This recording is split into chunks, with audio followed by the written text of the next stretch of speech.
Hi, I'm Michelle Chalfant, psychotherapist, holistic life coach, and human just like you, learning to navigate life's challenges. With over 25 years experience, I teach people how to get healthy using the adult chair model. The adult chair model is where simple psychology meets grounded spirituality, and it teaches us how to become healthy adults. From anxiety and depression to codependency and relationship issues, you can use the adult chair for just about anything. Each week, I share practical tips, tools, and advice from myself and a wide range of experts on how to get unstuck, how to live authentically, and how to truly love yourself, all while sitting in your adult chair. Welcome to the Adult Chair Podcast. Hello, everybody, and welcome to the Adult Chair Podcast, where we talk all about how to live as emotionally healthy adults. I am Michelle Chalfant, here with you on this very last week of January. I am back from Charleston. We spent the week on the beach for our coaching certification program. It was such an incredible event with some incredible humans that joined us. So I'm really excited to work with these people over the next 6 months. It was just a great group. And of course, being on the beach, it was so nice to just go out and really reground and rebalance out on the beach in between our sessions. So I hope you all are doing well. I have a wonderful guest on for you today. Her name is Amy Green Smith. And I was really excited to have her on because so many people tell me, I'm laughing because I'm also one of these people, they want to gain help with working on perfectionism and people pleasing. This is something that many people have told me that they put down as one of their New Year's resolutions. So I said, oh my gosh, we have to have her on in January. Amy Green Smith talks all about these things. We talked about not only how to shift out of people pleasing, but finding the root of perfectionism and people pleasing. This is what I'm all about. I think you guys know me by now. It's not just the Band-Aid approach. We want to figure out what is creating this in our experience. What is causing us to be fill in the blank? So in this case, we're talking about perfectionism and people pleasing. So we talked all about that. We talked about the idea of saying no and establishing healthy boundaries and why boundaries matter so much. We also touched on self-worth, enoughness, self-confidence, the inner critic, and also got into a really great conversation around cultivating rich and deep friendships. You know, I talked to a lot of people about this. As we change, we're all doing our personal work. If you're listening to this show, you're probably doing personal work and you're working on yourself, striving to become more conscious, more healthy. And what we find as we do our work is that sometimes our relationships change, our friendships change. We're not a match for people that we used to be a match with in the past. So how do you do that? When you're not in school anymore, how do you cultivate and even find deep, rich friends and cultivate these friendships? So we even touched on that. So it was a great conversation. I look forward to hearing from you about what you think about the show. So don't forget to hit me up on, of course, Instagram or Facebook. And if you haven't done it already, please head on over to the Adult Chair closed Facebook group, where we're doing a lot of interacting, not only about, by the way, the ending of our journaling challenge. We've had the whole month long where we're doing this beautiful journaling challenge. I've loved interacting with you guys in there. But also I love hearing about what you think about the show and what you gained from these shows. And of course, guest suggestions. I love hearing from you guys. So hit me up on social. Let me tell you a little bit more about Amy Green Smith. She is a life coach and a hypnotherapist, masterful speaker, and courageous communication expert. Amy uses her roles as coach, writer, podcaster, and speaker to move individuals to a place of radical personal empowerment and self-worth. with a acute focus on helping people find their voice. She's highly sought after for her uncommon style of irreverence, wisdom, and humor. You're going to love Amy. We had a great conversation. It is with my great pleasure to introduce you to Amy Green Smith. Here we go.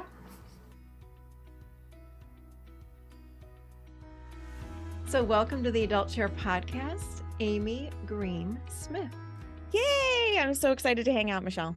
I know, me too. I just was saying to you, I'm like, I don't even know how I found you. I think I liked you on Instagram, and then I just have been following you, and I thought we have to have you on the show. And then I think you're in my town, which is even cooler. I didn't even know. Right.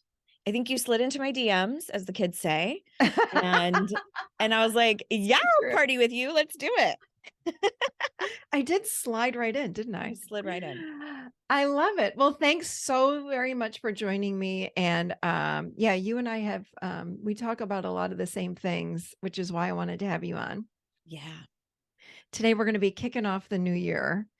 That's why I'm glad that you're in a January show, because this is something we really need to work on, of course, throughout the year. But I really wanted to kick off the month of January with some powerful topics. And you talk about perfectionism and people pleasing. A lot. Yes, yeah. I do. Now, do you think that everybody has this issue, or one, because they're not exactly the same, but they sort of go hand in hand? But do you find that most people have one or the other, or what's your experience with this? That's a great question. I think typically, just like so many other ways in which we keep ourselves safe, both perfectionism and people pleasing are symptoms. They're manifestations of a deeper seated belief about self, which I know you talk about a lot. And so what we do essentially, if we are trying to be perfect or we're trying to perfect something, it is because of a way in which we want to be perceived. And the same is true for people pleasing. It is, I need to be liked typically in order to be loved. Or conversely, if I'm not liked, then I must not be loved, or fill in whatever other belief. I'm not valuable, I'm not deserving, I'm not worthy, I'm not enough. So I think one of the things that's really important as we kind of talk about this is to just understand that people pleasing, I don't know if you find this or not, but I find that people have an association with people pleasing where they think that it is someone who is always quiet and mild mannered, and maybe even a more suppressed posture. And that is sort of the perspective of people pleasing that we have. But I think that's quite myopic. I think if we look at it from a bigger picture, people pleasing is genuinely anytime we are so highly invested in the opinions of other people that we actually shape shift, twist, and contort at a cost to self. So if you're out there going, oh, I don't identify as a people pleaser, but I definitely care way too much what other people think, it's the same thing, my friend. And that is essentially just a manifestation, the same way perfectionism is. And it's rooted a lot in us just genuinely wanting to take care of ourselves. So to answer your question, who does this? A lot of us do this. I definitely think it's disproportionate to women. And then I think it's also exacerbated by other intersections of marginalized identities.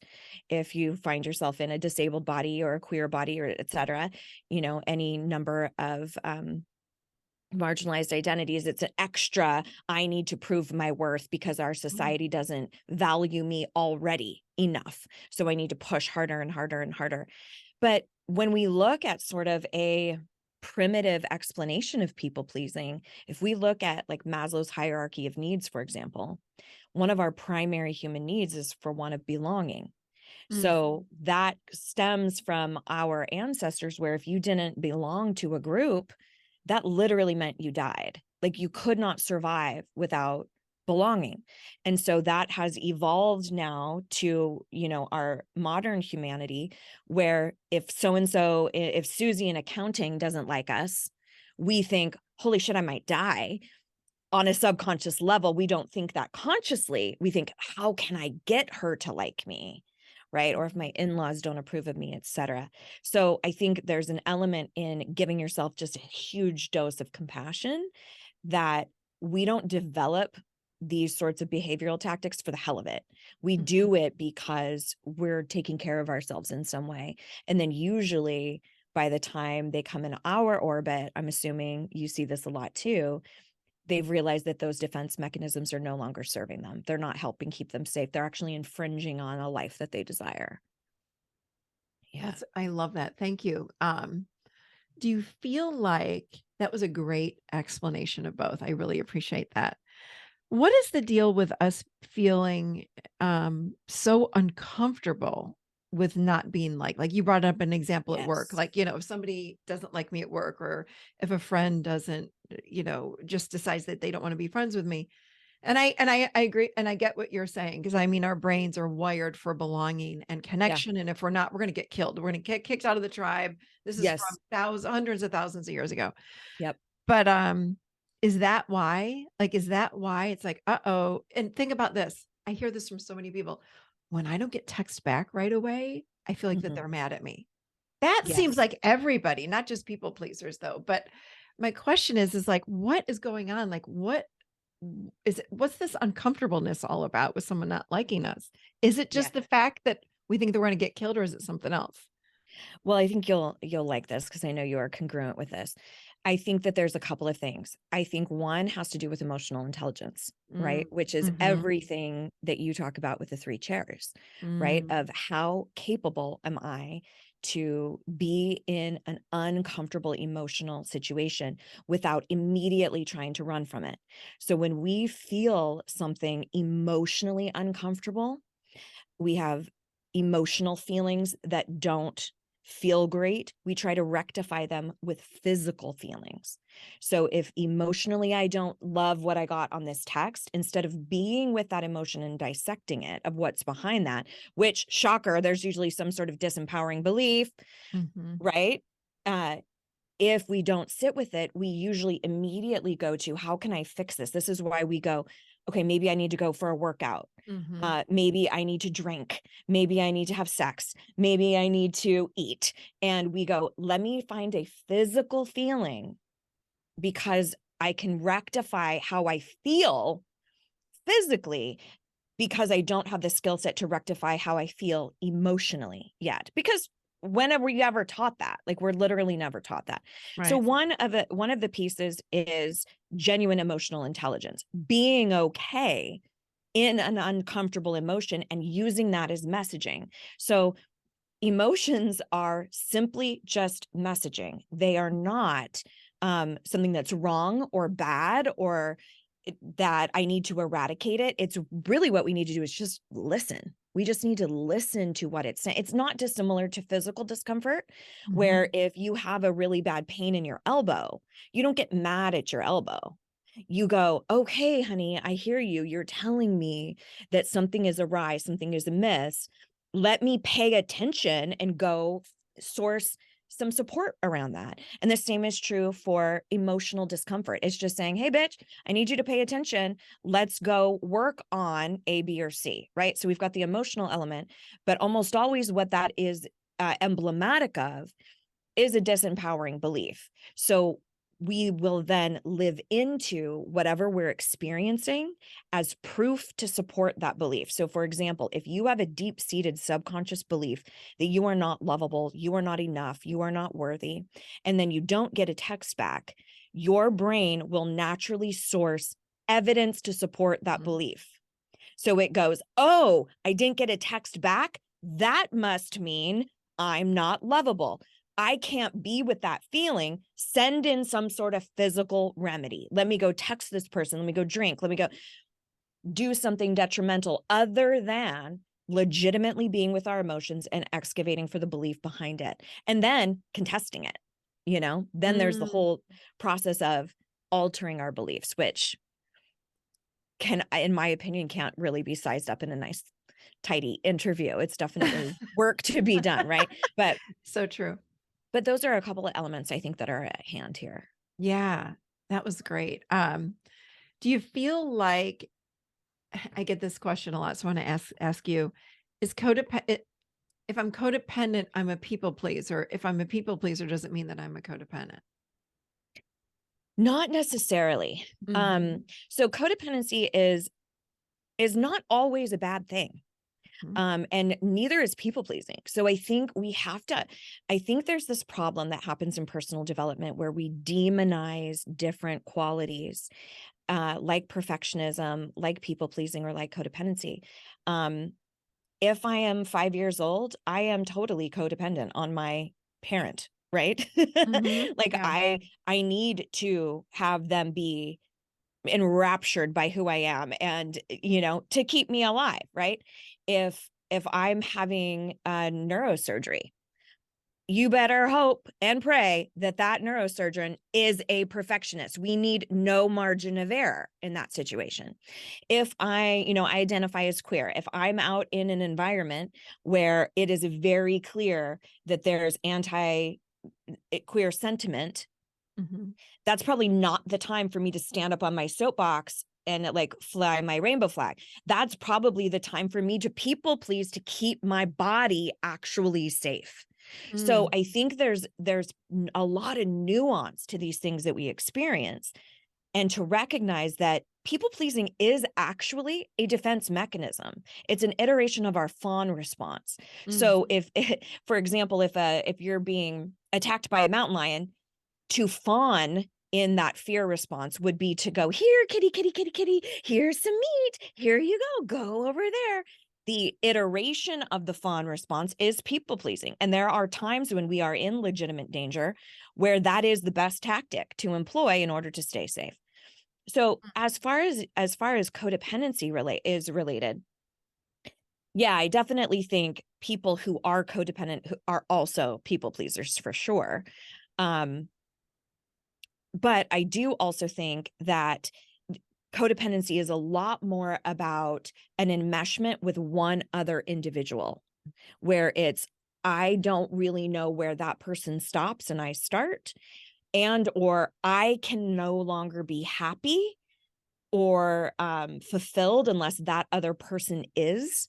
And I'm so severely affected. It's sort of an emotional enmeshment, versus people pleasing is more of a defense tactic that can be used with anybody in your life, of like, Mhm. here's how I always stay safe at work, with family, etc. It doesn't necessarily mean you are completely enmeshed with a specific individual. Yeah. Perfect. Thank you for that. When you talk about perfectionism, Yeah. um, how do you think that happens? Like, where does that come from? Ooh, that's loaded. I know. It can come from a lot of things, a Yeah. lot of different things. Shocker, it's mostly our childhood and the things that we've Mhm. experienced. Yeah. It can be as simple as a statement that was said to you about needing to be flawless. Mhm. It can be something that was modeled for you. So, or an experience that you had. So the chronology is this: we experience something in our life, we create an interpretation of that then becomes a belief, and then we behave a specific way because of that belief. You know Mhm. this. Yeah. So the belief, I feel silly telling you, because I'm like, I know No, you but you say know it. We all of need to this. wait, but everyone listening needs to hear this. I'm with you. Go for it. So if we have a belief that I need to be flawless in order to be loved or to be accepted, that then leads to the behavioral tactic of perfectionism. Now I am going to try to perfect every single thing that I do. Mhm. So it stems from some sort of experience that we then make mean a belief. So a lot of people who were raised with extreme religious dogma will develop a belief of, I am innately wrong, bad, broken, flawed, need saving. Therefore, I must be perfect. So sometimes it's just an ideology that you were raised with that can be incredibly informative of that. Sometimes it's a situation like maybe you had a family where you had siblings who had a lot of special needs. And so you felt like, wow, the only way I can stand out is to have flawless grades, Mhm. or to go to college when I'm 17 or something like that. Now, because we take the information and we create the belief, you could easily create the belief of, I need to be a rebel to stand out. Mhm. Right. And so you can employ a completely different behavioral tactic. So there isn't any easy short answer other than to say something formative happens in your life experience that you then create a belief from that then informs the perfectionism. So we can reverse engineer that and just kind of say, okay, if I'm not perfect, what happens? Then what happens? Well, then people won't like me. Well, what happens if people don't like you? Well, then maybe I'm not lovable. Oh shit, here we go. Here we Exactly. go. Now we're on to something. Yeah. So you can access your deep-seated beliefs through a lot of different avenues. I always say just look for the entry point. Sometimes it's emotional, Mhm. sometimes it's behavioral. Like, gosh, I keep doing the same thing over and over again. What's behind this? Sometimes it's auditory digital, Mhm. which we talk about a lot in NLP, which just is chatter, which is your internal conversation that's happening. Yeah, can you talk a little bit more Yeah, about that? Yeah, talk about that. sure. Sure. So just the same way we learn in school, we have sensory preferences, right? Mhm. So some people, it's the age old thing of like, oh, I always remember faces, but I never remember names. Okay, well, you're probably highly visual versus auditory, kinesthetic, which is tactile, feeling, sensations, Mhm. Mhm. or auditory digital, which if you don't know this, not everybody hears their inner critic as literal words. Not everybody experiences that as verbatim in their mind, like you aren't worthy, or you are not enough, or you're disgusting, or whatever. Some people hear literal phrases like that. That is an auditory, digital, sensory preference.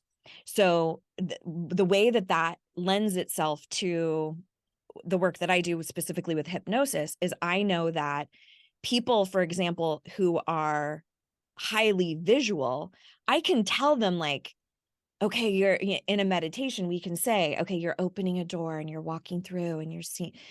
If somebody is not visual, that's not their sensory preference, that's not the preferred way of learning, meditation is maddening for them. Mhm. Like, I don't know what you're talking about seeing stuff. I can hear things, I can smell things, I can feel things. So it's also just recognizing, as far as our conversation goes, I always call it your self-talk or your self-sentiment. So Mhm. sometimes you hear the actual verbiage, but sometimes it's just the sentiment of like, you're not enough. And it's just sort of a knowing. And Mm. that we can work with that as well. Mhm. So I think it's understanding all of these various nuances in not only how we learn, but also how we process things. Um, and that's just simply a preference of senses. Yeah. Oh, that was good. Thank you. Yeah, sure. So, if I'm a people pleaser or a perfectionist, how do we start saying no? How do we establish boundaries? How do we start to I don't like the word heal. I like the word Yeah. transformation instead. Ooh, Because okay. healing implies that we're broken. It's like we're not broken. We just Yeah, have some beliefs that aren't working for us. So, how do we 100%. start to change those beliefs? Yeah. How do we start to work with this perfectionism and this people pleasing? If someone listening is saying, "That's me, 100%, that's me." What can we do starting today? Give Yeah, us great one thing. question. Yeah. Great question. Okay, so my absolute favorite is to start taking an inventory on the people that you complain about the most. And this is Mm. what I mean.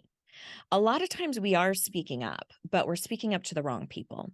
So if you have a massive issue with your mom and your therapist gets an earful, but you've never once told your mom, then there's probably a speaking up, people pleasing boundary issue happening there.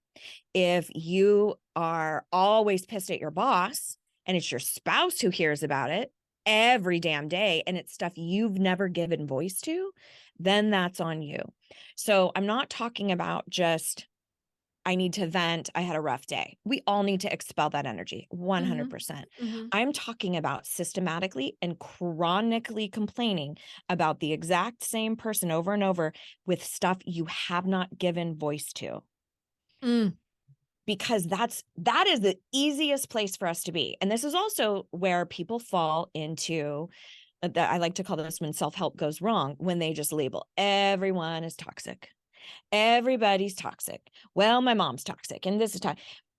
And I'm like, okay, does your mom have any idea that that bothers you? Have you ever spoken up in a calm, rational, articulate way? No, I've screamed and yelled. Okay, then why are we saying she is toxic? That's not what we're saying. We're saying I'm at odds with somebody and it's wildly uncomfortable for me. And it's easier for me to villainize and label some sort of personal development moniker on them than it is for me to work through my shit. Mm-hmm. So if you find yourself enveloped by a lot of blame, oftentimes there's something there where, okay, have I spoken up about this? Do not let your silence make you a liar. If you are not giving voice to something, I also want to make the caveat of as long as you are safe, right? Because there are certain abusive dynamics where it is not safe to speak up. It is more advantageous to people please to keep yourself safe. Again, but if there's something insidious that your partner does or that your best friend does or something, and it would be a shock to them, then that's your opportunity to start speaking up. So I would start with an inventory and just look at like, is there anyone that I'm always frustrated with, that I'm always upset about, that I'm building a story about, but have refused to talk to them about it? That is usually a people-pleasing dynamic that's happening. That's really good. But Yeah. I'm thinking about people listening. They're going to go, well, how do you even begin to do that? Yeah. How do I do that? And because let me tell you, I've worked with people for 20 some years on how to set boundaries. How do you speak up for yourself? I'm going to say 7.5 out of 10 times when I recommend, like, I think this person might need a boundary, people will say back to me, I'm not confrontational. I don't do that. Get in And I'm line. like, no. That's not a boundary. Now, of course, boundaries can be set with anger and rage. They're not healthy boundaries. That is Right. a confrontational sort of thing. But how do you do that? Like, I think people get tripped up because we weren't taught how to set healthy boundaries. Most of us, we don't know how to do it. So give me an example of how we do that. How do we break it down? Like simplify it big time for people so they understand, wow, this is what I need to do. So yeah, so if I'm sitting here going, all right, Amy, I keep bitching about my mother over and over and over and over and over again. Okay, I talk to my best friend about my mom all the time. Now what? Yeah, what do you mean I need to talk to her? Like that scares the crap out of me. I'm not doing that. Okay. If it's worth complaining about, then it's probably worth taking action on. Oh, okay. So otherwise you're just a complainer. So how do you like that? That sucks. Yeah. And do you want to attract people who are just colluding and just complaining? No, probably not. Yeah. So a couple of things that I need to say about this before I go into how do I establish a boundary. First of all, get in line about not being confrontational. There are very few people that actually like having difficult conversations. Okay. Most of us avoid it like the plague. Okay. And also culturally, women or those who are femme presenting have been told that you are less than, that you already other people's, the male voice is more important than yours. And furthermore, you're responsible for making everybody else happy. You're responsible for everyone else's emotions. So we're already fighting against a pretty extreme cultural narrative.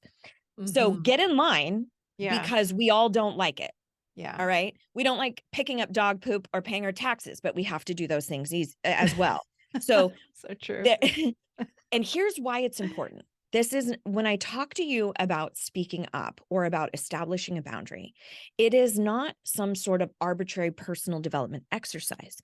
It's not something that I'm going, oh, let me make Michelle uncomfortable and be like, here, go have this tough conversation. It is because every time you choose to silence yourself and you don't want to, quote, rock the boat or open up the can of worms or whatever stupid idiom that we've attached to it, every time you do that, you send a subconscious message to your mind that your wants, opinions, and needs just do not matter as much as someone else. And guess what that is? That is your self-worth.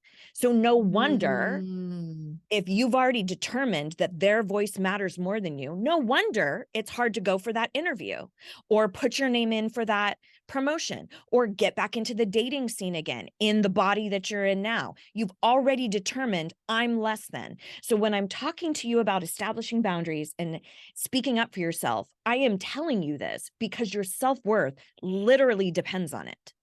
Mm. So I get worked up about that because I like it. I'm it's all about not- that too. The self-worth. We need help with this. So yes, this is Yeah. good stuff. Yeah. So Keep going. Keep going. just a little caveat there that again, this is not just like, oh, I'm learning some tools. This is literally how we bolster self-worth is by saying my voice matters just as much as anybody else. So Mhm. now if we're looking at, okay, how do I do this? What are the steps that I take to actually set a boundary, let's say? Mhm. I'll use an example from a friend of mine from years ago, like 15 years ago. I'll give you the steps. The first is you're going to decide on the boundary. Mhm. The second step is you are going to deliver the boundary. And then the third step is you are going to enforce the boundary. Mm. Now, there's all sorts of nuance inside of all of those, and we could dig into those for hours. The deciding piece is, first of all, sort of a declaration of I'm actually going to speak up for this. But it's also about getting very clear about what you are asking for or what sort of line in the sand you are delineating. Mhm. Because a lot of times we go into conversations and we say things like, I just need you to respect me more, or I need you to work on your trust. It's like, well, what the hell does that mean? Yeah. Like, oh, I'll get right on that. Way too vague. Way too vague. I mean, imagine if your partner said, I would like more romance. You're like, do you want more notes around the house? Do you want me to plan date nights? Do you want me to like get frisky with you more? No, you need to be really, really crystal clear. Here's what I'm Yes. asking for. Mhm. Okay, so that's the decision piece. So I had this situation years ago where a girlfriend of mine, she had her in-laws who would watch her children. And they were extremely religious, and they had said, you know, when we watch, they had threatened multiple times, when we watch your children, we're going to go take them and get them baptized. Now, Oh. my my friend and her husband didn't subscribe to that, and that wasn't something that they wanted to infuse into their children's life. So she was like, okay, we got to have this boundary. I would like for them to still be in connection with their in-laws or with their grandparents, but that's a deal breaker for us. And so the chronology is this: deciding on the exact boundary of what it is that I'm going to deliver. I'm going to ask specifically that you refrain from talking about this specific faith tradition, that you refused, or you refrain from talking about baptism, getting very, very clear, right? Mhm. The delivery piece then becomes a couple of ways that you can make this a little easier. The first is to get conversational consent, to actually ask for the time to talk. Nobody likes to be sideswiped out of nowhere and be told like, Mhm. hey, you're pissing me off, right? Like we want to be, and also if you talk to somebody and you say, hey, I'd love to run some stuff by you, or there's some stuff I'd like to kind of share with you. Do you have some time tomorrow? If they go, yeah, oh my gosh, what's it about? Just say, hey, there's been some stuff with the kids and some stuff around, faith traditions, religion that I would like to just talk. Give them a little heads up, right? Yeah. Like, again, if you don't like confrontation, they probably don't either. So like, let's set it up for success as best as we can. Mhm. You're getting the consent. And then when you go to deliver, own your piece in the matter first. Mm. Now, your piece in the matter could quite simply be that you've never said anything before. Mhm. It could quite easily be, hey, listen, there's been some stuff that's been on my mind that I've found myself getting resentful or getting frustrated, and you would have no idea. And that is wildly unfair to you. And I knew if the tables were turned, I would want you to come to me and share things. Mm. That is very different than we Yeah. need to talk, and I don't like what you're doing with my kids, and I don't. Yeah. No, That's not right? going to work. Yeah. Yeah. Yeah. Yeah. So there's a lot of things we can envelop that conversation with to set ourselves up for success. No, we can't control other people at all. But we do know about emotional contagion, that how Mhm. we show up emotionally is likely to be contagious Mhm. as humans to the other person. So if you show up very defensive, expect defensiveness to be embodied by the other person. Mhm. So then you deliver your boundary and you say something like, listen, this would mean the world to us if you would refrain from talking about fill in the blank, right? Very, very clear. And I recognize that you don't feel the same. And I fully respect that that is your faith tradition. I truly hope that you can reciprocate the same respect for our beliefs as well. It's not something that we want to subject the children to. Um, and in this piece of the delivery, you do not need to deliver an ultimatum Mhm. unless you're at your wit's end. But let's say this is the very beginning. You've never spoken up before. Then we get to the third phase, which is enforcement. So while you're delivering during number 2, you don't have to say or else. Okay. Mhm. But it's probably a good idea to start thinking about what's my tactic when they breach the boundary, because they're going to. Mhm. Because most people prefer the people pleasing version of you. They prefer the one who doesn't like confrontation, doesn't want to rock the boat, all of that. So they go, Michelle doesn't mean it. Amy doesn't mean it. Yeah. Oh, she got a bug up her ass because she was listening to some personal development stuff. And now she wants to do all these boundaries. Oh, she doesn't mean it. And It's they a will test you. temporary thing. She doesn't really Right. mean it. But they also, sometimes it's not from a place of malice at all. It's Yeah. just they've got decades of you behaving one way. And then Mhm. you go to a conference or you listen to a book and they're like, oh shit, now Michelle thinks she can just, right? So they're like, okay, we'll see. So then you have to be ready for the enforcement. So then when then the kids come home and they say, mom and dad, or, grandma and grandpa, we're going to read us this book about, Jesus or whatever. And then you go, wow, okay, so they didn't listen. They didn't adhere to the boundary. So then you go back and you say, hey, I would love some time to talk. The kids came back and I don't know if I was clear enough about that boundary, and you restate it. I Mhm. really meant it. I really meant it. And again, I don't expect for you to agree. I don't expect for you to understand, but I do expect you to abide by it and respect it.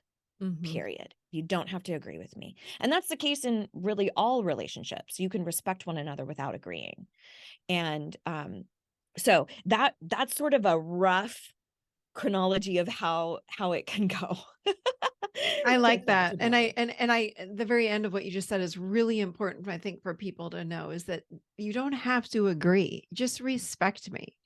You can have That's right. two completely different opinions about something and still be in relationship with that person. They That's can still right. be your friend, they can still be a part of your family, but it's about respecting that other person's opinion. That's You right. That's you right. talk about cultivating really healthy relationships, Mhm. rich friendships. Yeah. Talk about that. How do you do that? This is another tricky one where you can cruise through Barnes and Noble and find just an arsenal of books on marital relationships, spousal relationship, but you don't see quite as vast a selection for friendships, adult Mhm. friendships. Yeah. And I think a lot of this goes back to uh, societal influences, of course, but inability to be with our emotions and really understand what we want in friendships. Mhm. So I think the first thing, I know you've talked a lot about manifestation. And if you're looking at, I want to create really rich friendships in my life, the Mhm. first item of business is to decide exactly what that looks like, right? Mm. Like dial in your order with the universe. What would you want from a Mhm. friendship? In fact, I'm in the process of doing this myself.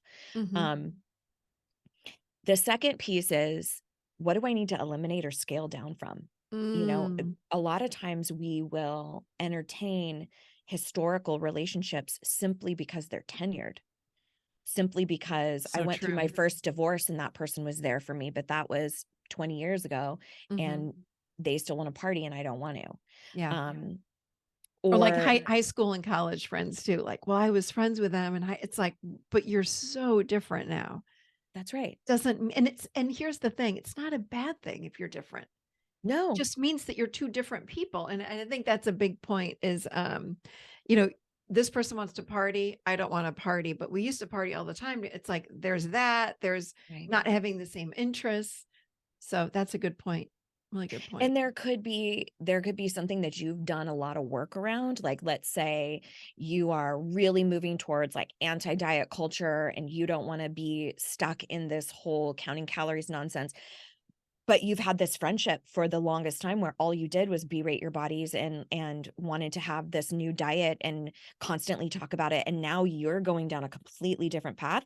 There's a little bit of a grief that needs to happen there, probably for both of you.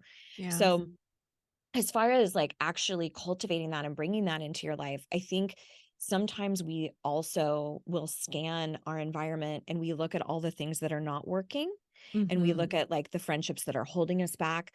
But Yep. oftentimes, if we switch what we're looking for and we go, wait a minute, are there any individuals in my life who I would like to get to know them more? Or maybe there's that new gal who just got hired and I saw her reading a book I've read already. And oh my gosh, we're so in sync on a different level. There's likely people you can take initiative with in your world Mm-hmm. that you haven't been even paying attention to because you've been so focused about how shitty this college relationship has been, or how do I stop talking about diet culture with this friend, right? So Yep. so it's deciding exactly what it is that you want. It's scaling down or eliminating the people who are cluttering up your friendship real estate. Mm-hmm. And then it's taking inspired action. It's actually doing something about it. And I did this years ago, where this was probably a good 15, 20 years ago. And I had found that the close friendships I had in my life were getting into things that different like coke and drugs and shit that I was not going to do. Mm-hmm. And very superficial, all just stuff that I was just departing from. And I was like, okay, I need to manifest some seriously great relationships. Mm-hmm. So I kind of wrote out my order to the universe. I scaled down on the places and the people and the events that I didn't want to participate in anymore. And then I started taking action in ways that sounded fun. And that's the whole idea around inspired action, is doing something that actually sounds good to you. So if you're like, oh, I could go to this friendship speed dating and you're like, I'd rather pull my teeth out, then that's probably not your action step. So don't put stuff on like, here's what I'm going to do, unless it sounds exciting, whether or not it yields the friendship. Mm-hmm. So I did that. I joined a gym of people who all did the same particular type of workout, dance type workout that I loved. Um, I did all of these different things that sounded great for me. None of them yielded new friendships. But Mm. the universe, I think, was like, oh, this bitch is serious. Okay, let's make her job a little bit easier. Right. So then, coincidentally, at the same time, my mom runs into a childhood friend. We got reconnected. We're still super close to this day. Right. Mm. There was all these different little things that got put in motion. I went to my coaching alma mater to be an assistant through the program. Mm-hmm. And I met the other assistant there who was now my very best friend in the entire world. So there Mm. was all these things that I couldn't see, but I'm Mm-hmm. like, I'm going to do my part. I'm going to actually get into action around this. And then y'all, then it comes the part where you have to receive. And this is Ooh. where I think people have a real difficult time, especially if there's a deep-seated belief of like, I'm not enough, or I don't deserve to be loved this richly, or Mm-hmm. have this close of a friendship, Mm-hmm. that it's hard for us to actually be with the goodness in our life. Yeah. Like, how good can you stand it? Mm-hmm. And that is just as important to practice. So Yeah. if you have a difficult time accepting compliments, somebody grabbing your coffee for you and paying Yep. for it, paying for your dinner, somebody being really generous with you sexually, like a sexual partner who wants to take care of you, and you have a hard time accepting that, all of that receptivity and that receiving is an energetic flow. It is telling the universe either she'll take it or she's not going to take it. So, or he. And so those are some things that we can start practicing. If you want to manifest anything in your life, you have to get very intentional about receiving, even if it's uncomfortable. And I remember telling my aunt, we were it's my husband's aunt. We were giving her something. I can't remember what it was. And she was really trying to talk us out of it. And I said, listen to me, say to me, it's really uncomfortable for me to accept this, but I'm learning how to receive. Say that right now. And she said it. She was like, okay, it's allowed. You're allowed to be uncomfortable. This is a different place for you to be. Of course, everything in the brain and the body is going, abort mission. This is not safe. Mm-hmm. We don't know how to do this. We only know how to people please and perfect and talk shit to ourselves. That's what we know how to do. What do you mean we're going to be empowered? What do you mean we're going to receive compliments? What do you mean we're going to receive, goodness in this world? What? So get ready for that kickback, but also be ready to stay with that, with that kickback of you don't deserve this, so that you can start actually changing that. That is huge. Yeah. The receiving piece is huge because we're not great at that. No. I was with someone like a week ago. I can't remember who. It was sometime. I don't remember. It was around the holidays or something. And I had said to somebody, I was like, "Oh, I love those shoes or whatever the girl was wearing." And I remember she goes, "Oh no, I just got it at a consignment store." Like we're so quick to like put it down. Like I'm like, Yes. wait, why do you have to say that? Just say thank you. Yeah. She goes, "Oh my gosh, that's so hard for me." And I said, "There's the worthiness again. Like there's That's a right. worthiness. Like, and accepting a compliment is just so no, we deflect. No, got it at Target. No, Yeah. no, thank you. No, it was no big deal. It was, I just did that for you just because da da da. It's like, no. Thank you. Can you just say you're welcome? That's it.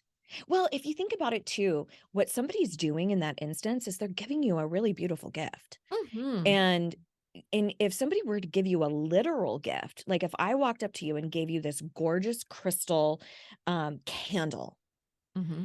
and I walk up and I give that to you, Michelle, and you go, "Oh, this old thing," and you throw it on the ground. That is what is happening when we disregard people's compliments. Nobody gives you a compliment to help you feel like crap. They give you a compliment because they want you to receive it.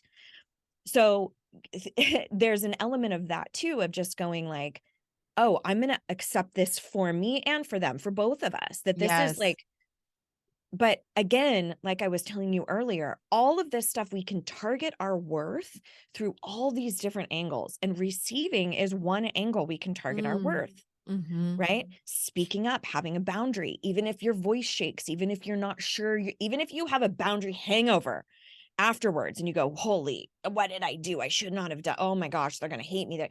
It's sitting in that. It's being with all these things that are different actions, different thought processes than you've had in the past, because what's going on right now isn't working. You have to remember that part.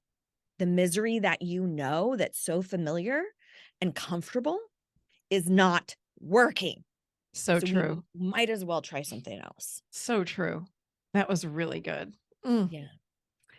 Cool. Goodness gracious, Amy, this was really good. I really appreciate you being on today. Where might people find you if they want to learn more about what you've got going on? Sure. So you can find my little corner of the internet is over at amygreensmith.com. And all those names are spelled the basic bitch way. Amy Greensmith, green without an E. And so I've got tons of freebies. I've been doing a podcast for 10 years. So I've got a huge vault of commentary over there for you. I've got a free workbook.